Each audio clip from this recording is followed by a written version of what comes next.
ഇത് മാസ് മോട്ടോഴ്സിൽ നിന്നാണ്. നമ്മുടെ ഹോണ്ട ഷൈൻ CB ഷൈനാണ് വണ്ടി.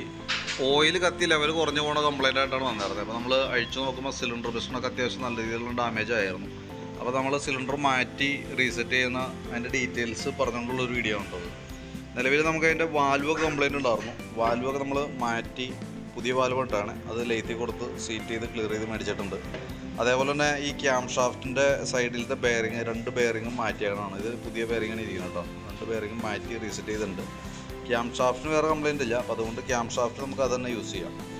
ഇത് നമുക്ക് സിലിണ്ടർ കിറ്റ് വന്നത് പുതിയത് സിലിണ്ടർ കിറ്റ് മാറ്റിയാണ് നമ്മൾ റീസെറ്റ് ചെയ്യാം. അപ്പോൾ അത് സിലിണ്ടർ കിറ്റിൻ്റെ റേറ്റ് വരാമെന്ന് പറഞ്ഞാൽ 3814 രൂപയാണ് നമുക്ക് അതിന് കോസ്റ്റ് വരാം. 3814.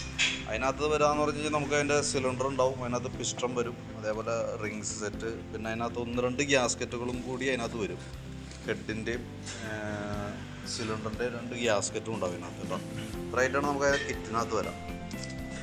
പിന്നെ ഡൗൾ പിന്ന്, പിസ്റ്റൺ പിന്ന്, അങ്ങനത്തെ ഐറ്റംസ് ഇത്ര ഐറ്റം കൂടുന്ന ഒരു കിറ്റിനാണ് 3814 വരാം. ബാക്കിയത്തെ നമുക്ക് ഹെഡ് കവർ ഗ്യാസ്കറ്റ് തുടങ്ങിയിട്ട് ബാക്കിയത്തെ ഐറ്റംസൊക്കെ അഡീഷണൽ നമുക്ക് വരാം കേട്ടോ. അപ്പോൾ ഞാനത് വർക്ക് ചെയ്തുകൊണ്ടിരിക്കുകയാണ്. നമുക്ക് അതിൻ്റെ സെറ്റിങ്സ് തീരുന്നതിനനുസരിച്ച് ഇൻഫോം ചെയ്യാം. ഞാനിപ്പോൾ അത് സെറ്റ് ചെയ്യാൻ വേണ്ടി എടുത്തപ്പോൾ അതിൻ്റെ ഡീറ്റെയിൽസ് ഒന്ന് കണ്ടിരിക്കാൻ വേണ്ടിയിട്ട് ഒന്ന് അപ്ഡേറ്റ് ചെയ്തെന്നുള്ളൂ കേട്ടോ. അപ്പോൾ വർക്ക് കംപ്ലീറ്റ് ആവുന്നതിനനുസരിച്ച് ഇൻഫോം ചെയ്യാം കേട്ടോ. ഓക്കെ.